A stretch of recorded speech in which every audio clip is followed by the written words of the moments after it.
Pagkababa ko ng kotse, ay sinalubong ako agad ng ibang empleyado dito. Akala nila siguro si Sir Kevin dahil sa kotse na gamit ko. "Nasaan si Sir?" Tanong ng isang lalaki. Ako na kasi pinapunta niya. Ano ho bang nangyari? Tanong ko sa kanya pero pinapasok niya na muna ako sa office niya bago niya sinabi sa akin kung anong nangyari. Bakit ba kasi ngayon pa nangyari yung aksidente eh? Sumabay pa sa galit ni Sir. Nasaan ho ba sila? Tanong ko nang nasabi niya na lahat ng nangyari sa aksidente. Nasa klinik pa. Pinuntahan na agad namin ang klinik dito at nadatnan namin doon ang sa tingin ko'y pamilya ng trabahador. Ano na? Aaksyonan niyo ba to o hindi? Sigaw sa akin ng isang ginang. Tiningnan ko ang kalagayan ng pasyente. Bakit hindi niyo pa dinala sa ospital? Hinarap ko si Sir Joel na kakamot-kamot lang ngayon sa ulo. Hindi niyo ba alam kung ano pwede mangyari kung hindi siya naagaran ng lunas? Pero kasi secretary, day off niya ngayong araw kaya hindi sagot ng kumpanyang nangyari sa kanya. Pero sir, nasa oras siya ng trabaho na mangyaring aksidente. Oo, alam ko. Pero kasi day off niya ngayon. Paano nangyaring day off niya pero nagtatrabaho dito? Paano nangyari yun, Sir Joel? Napapakuyong ko na lamang ang mga kamao ko dahil sa frustration. Nagkaroon kasi ng emergency si Rome, kaya nakiusap siyang pumalit muna ako. Nangihinang saad ni Mang Isko. Masyado na siyang nangihina pero hindi pa rin siya nadadala sa hospital. Papatayin niyo bang tatay namin? Sigaw ng isang dalaga sa amin. Dalhin na natin siya sa hospital, Sir Joel. Pero kasi iha, no more but sir. Mas lalo tayo maagabriado kung namatay yung trabahador. Tatawag na sana ako ng ambulance nang biglang may nagsalita mula sa likuran ko. Hindi niya oras ng trabaho, kaya hindi siya sagutin ng kumpanya. Kilalang kilala ko ang malamig na boses na yan. Hinarap ko siya nang nanlilisik ang mga mata. Day off niya man o hindi, malinaw na nangyaring aksidente sa loob ng trabaho niya dito sa farm mo. Tinalikuran ko siya at inutusan ng anak niyang tumawag ng ambulansya. Sige, ipunta niyo na siya sa hospital, pero hindi sasagutin ng kumpanya ko ang gastos. Nagpantig ang tenga ko sa sinabi niya. Talaga bang ipagpipilitan yung day off ng tao? Kaya hindi ka pumapasok sa base human resource eh, dahil hindi ka marunong magbigay ng benefit sa mga empleyado mo. Huwag mo akong diktahan, Kayla, dahil alam nilang lahat na may mga insurance sila kapag na-aksidente. Pero kung day off nila, hindi ko nasagutin yun. Let's go. Inalis ko ang pagkakahawak niya sa braso ko. Ganyan ka ba kagahaman sa pera? Kaunting tulong lang hinihingi ng trabahador mo, hindi mo pa maibigay. Kung ayaw mo gastusan yung tao, ibawas mo sa sweldo ko. Binangga ko siya at lumabas na ng klinik. Sakto naman ang pagdating ng ambulance. Inilabas nila si Mang Isko sa klinik at mabilis siyang sinundan ng pamilya niya patungong hospital. Saan ka pupunta, iha? Tanong sa akin ni Kuya Jerry na makita kong lumampas sa kotse ni Sir Kevin. Susundan ko po sila sa hospital, kuya. Mauna na ako. Paalam ko dito. Habang papunta ako sa terminal ng mga tricycle, nang biglang may humintong motor sa gilid ko. Pupunta kang hospital, right? Hope on. Saad ng isang lalaking kasing edad ko lang. Don't worry, tatay kong na-aksidente. Sambit niya, kaya hindi na ako nag-alinlangan pang sumakay sa motor niya. Nakarating kaming hospital at naabutan namin ang pamilya niya naghihintay sa labas ng isang kwarto. Kamusta si tatay? Tanong ng binatang nagpasakay sa akin sa motor. Ayun, chinecheck pa siya. Sagot ng sa tingin ko ay kapatid niya. Hindi naman kami nagtagal pa sa paghihintay nang ilabas na siya ng mga doktor at nurse at inilagay sa kwarto ng mga pasyente. Kung nagtagal pa kayo bago siya dinala sa ospital, Hindi natin sigurado kung mabubuhay pa siya o hindi na. Nasa dami ng dugo na nawala sa kanya. Well, he's fine now.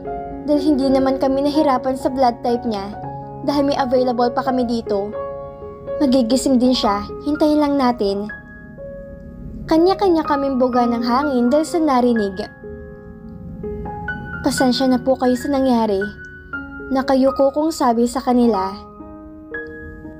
So tingin mo mapapatawad ka namin at ng boss mo kapag may nangyari sa asawa ko?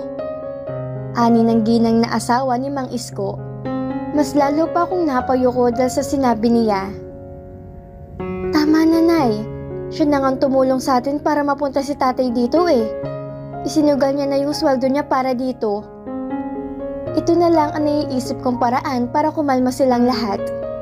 Dahan-dahan kong iniluhod ang dalawa kong tuhod para humingi ng tawad sa kanilang lahat. Sana mapatawad niyo po kami. Hinging tawad ko habang nakaluhod. Pero nagulat na lang ako nang may nagtayo sa akin mula sa pagkakaluhod ko. Sir, hindi mo kailangang lumuhod. Bayad ko na ang bill ngayong araw sa kanya. At kung may ginastos pa kayo mga kailangan niya, sabihin niyo lang kay Joel at siya nang bahala doon. Hinila niya na ako paalis sa kanila, pero pilit kong inalis ang kamay niyang nakahawak sa akin. Ganun na lang? Porket nabayaran mo na lahat ng bills niya, mapapagaan mo ng loob nila? Humarap siya sa akin nang nakakunot ang noo. Ano pa bang gusto mong gawin ko? Humingi ka ng tawad sa lahat ng nagawa mo mula sa pagsabi ng hindi mo sila sagutin at sa pagkaka-aksidente ni Mang Isko ng dahil sa farm mo. Lalong kumunot ang noo niya dahil doon at hinarap na ako ng maayos. Hindi ko kasalanan ng pagkaka-aksidente niya. Alam ko, pero nasa loob siya ng farm mo nang maaksidente siya. Hindi ko sinabi na kasalanan mo. Makisama ka naman sana sa mga empleyado mo at sa pamilya nila. Iiwan ka ng mga trabahador at empleyado mo kung ganyan ka sa kanila. Kaya ko silang palitan. Napatawa ko ng hilaw dahil sa sinabi niya. Alam ko. Pero sa tingin mo may mag-a-apply pa sa'yo once na nalaman nilang ugali mo? Kung ipagpapatuloy mong ganyang pakikitungo sa kanila, ngayon pa lang, sinasabi ko na sa'yo na babagsak ka rin balang araw. Aalis na sana ako nang hawakan niya ako sa braso. Kita ko ang pagbuka ng bibig niya, pero walang kahit na anong salita ang lumabas doon. At ramdam ko ang paghigpit ng hawak niya sa braso ko. Nasasaktan ako. Fine. Hihingi na ako ng tawad. Pikit mata niyang sabi. Napaikot naman ang mata ko dahil doon. Wag na, kung lalabas lang din sa ilong mo. Hindi niya ako pinansin at naglakad patungo sa pamilya ni Mang Isko. Sinundan ko siya ng tingin at nakayuko na siya ngayon sa harap ng asawa ni Mang Isko. Ipagpaumanhin yung nangyari kay Mang Isko. Sana mapatawad niyo rin ako sa naging asal ko sa inyo kanina. Ipagbigay alam niyo lang sa akin kung may kailangan kayo. Saka na pumasok ng farm si Mang Isko kung tuluyan na tong magaling. Don't worry about his salary. Tuloy-tuloy yon. Hindi niya agad inaangat ang ulo niya. Umangat lang ito na magsalita ang asawa ni Mang Isko. Patawad din iho sa mga nasabi ko. Lalong-lalo na sa iyo, iha. Tingin niya sa akin. Nginitian ko na lang siya. Okay lang po. Sambit ko sa kanya. Mauna na ho kami.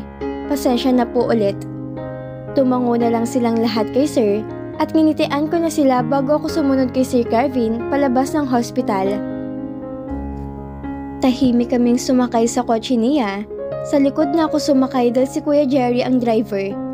Walang imikan sa loob ng kotse niya hanggang sa... Teka lang, parang hindi na ito ang daan patungong kumpanya. Ihahatid ka na namin, bukas ka na pumasok.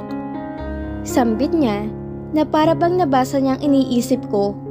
Hindi na lang ako umimik hanggang sa makababa na ako ng kotse niya. Salamat po sir, see you tomorrow, ingat po kayo. Tumango lang siya at ibinaba na ang bintana ng kotse niya. Pinagmasdan ko na lang ang paglayo ng kotse niya at pumasok na ako sa bahay ko nang mawala na sila. Inihiga ko ng katawan ko sa kama ko dahil sa pagod ko.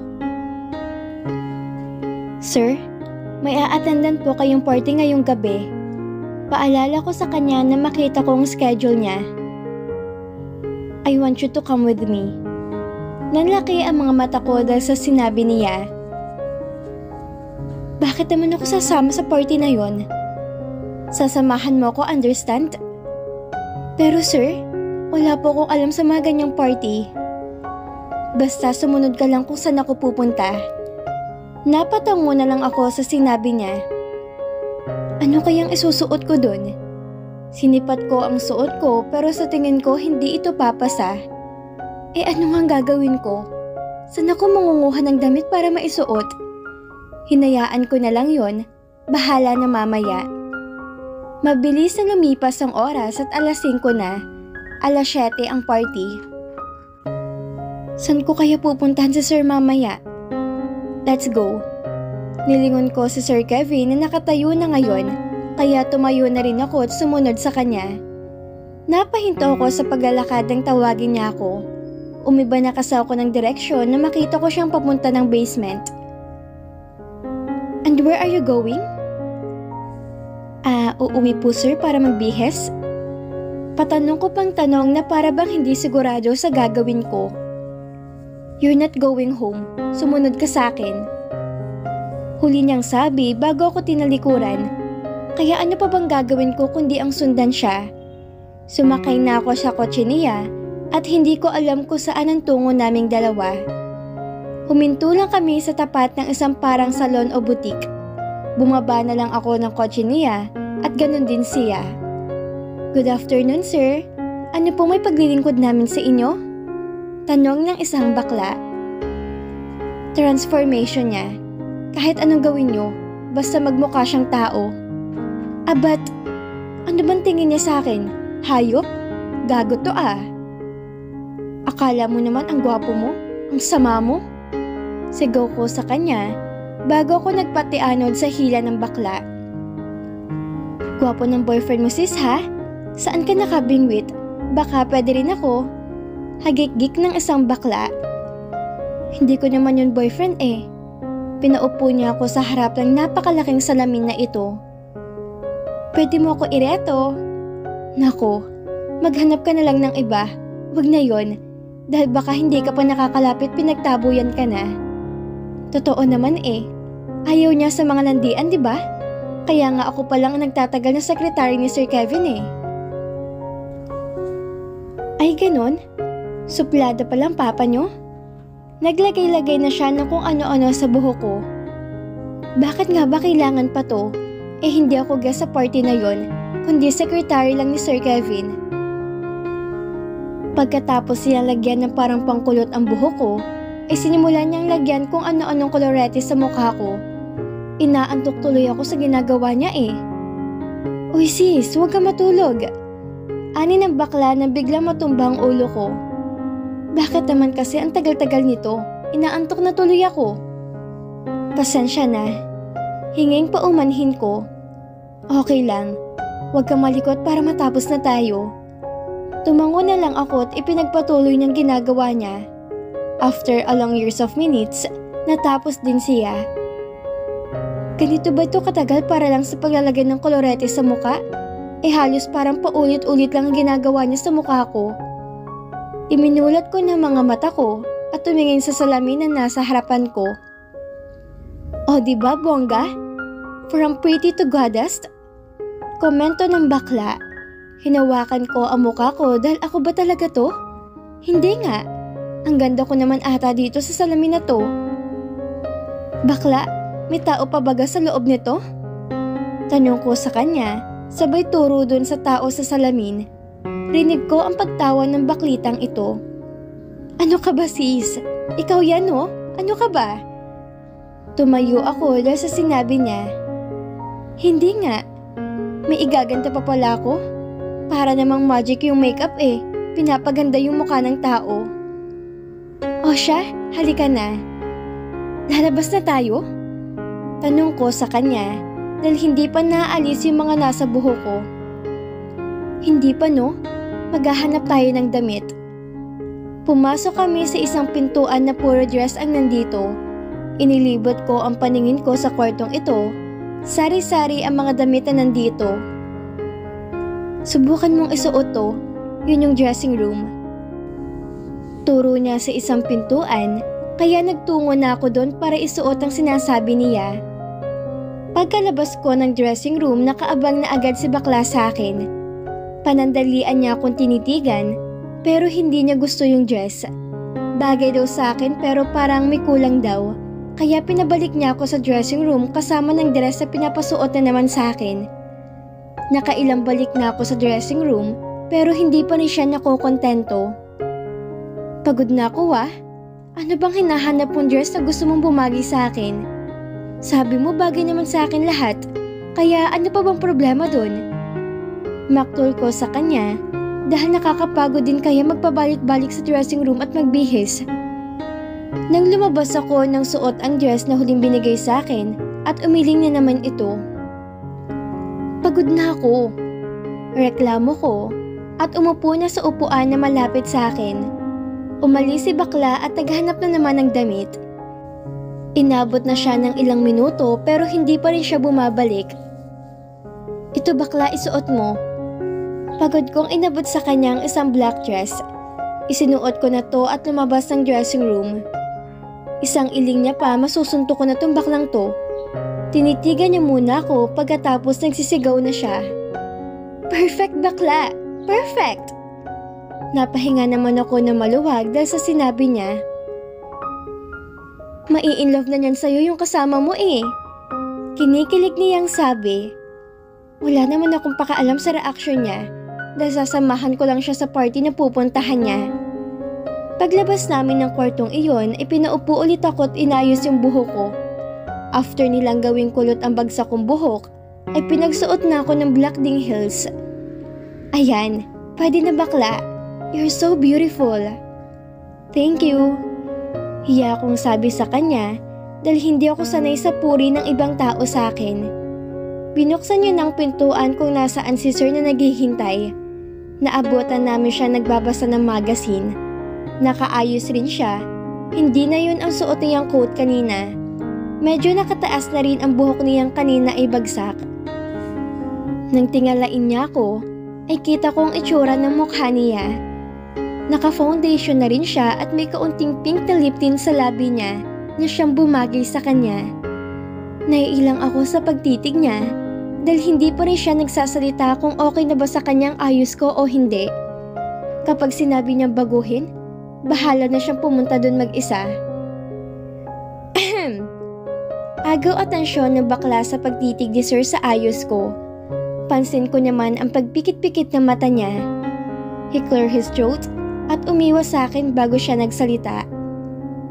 How much? Tanong lang ni sir sa bakla. Wala ka man lang bang sasabihin sa kanya, sir? Ngingiti-ngiting sabi ng bakla. Ako naman ngayon nang umiwas ng tingin at tiningnan nang i-check ulit ang ayos ko. Okay na, maganda na. Yun lang ang nasabi niya. Pero hindi ko alam, parang ang big deal sa akin. O dahil naiilang lang talaga ako. 20,000 po lahat, sir. Nasa mid ako sa halagang sinabi ng bakla. 20,000 para dito? Sir, magbibihis na ho ako. Sabi ko dito pero hindi pa ako nakakahakbang nang pigilan niya ako. Don't worry, sagot ko yan. Naglabas na siya ng cheque sa wallet niya at nilagyan ng halaga at pinirmahan niya ito. Let's go. Aya niya sa akin at naglakad na papunta sa kanya. Thank you sir, sa uulitin. Sambit ng bakla bago kami makalabas ng salon. Halata ko ang pagbalik-balik ng tingin sa akin ni sir habang nasa kotse kami, kaya tiningnan ko rin siya. May problema ba sa ayos ko po sir? Tanong ko sa kanya. Itinuon niya naman ang atensyon niya sa daan. Wala naman. Tanging sagot niya. Hindi na kami nag-imikan sa loob ng kotse niya hanggang sa makarating kami sa place ng party. Na makababa na ako, hindi ko alam pero parang gusto ko nang umatras. Kasi naman ang daming tao, entrance pa lang, saka ang engrande nilang lahat. Dito na po nagtatapos ang part 8 ng ating kwento. Muli niyo po akong samahan sa mga susunod na kabanata ng ating kwento. Maraming salamat po at ingat tayong lahat.